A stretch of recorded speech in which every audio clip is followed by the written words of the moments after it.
Downloading your account data from Xbox can help you keep track of your gaming history and preferences. Follow these steps to easily download your account data. Step 1. Sign into your Xbox account. Go to the Xbox website and sign in using your Microsoft account credentials associated with your Xbox profile. Step 2. Navigate to Privacy Settings.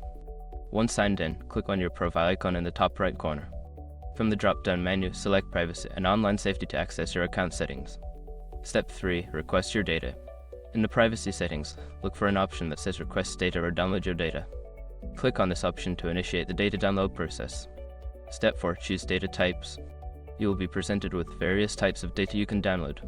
Select the specific data types you want, such as game history, achievements, or friends list. Step 5. Confirm and download. After selecting your data types, confirm your request. You will receive an email notification once your data is ready for download. Follow the instructions in the email to download your account data. By following these steps, you can easily access and download your Xbox account data for your records.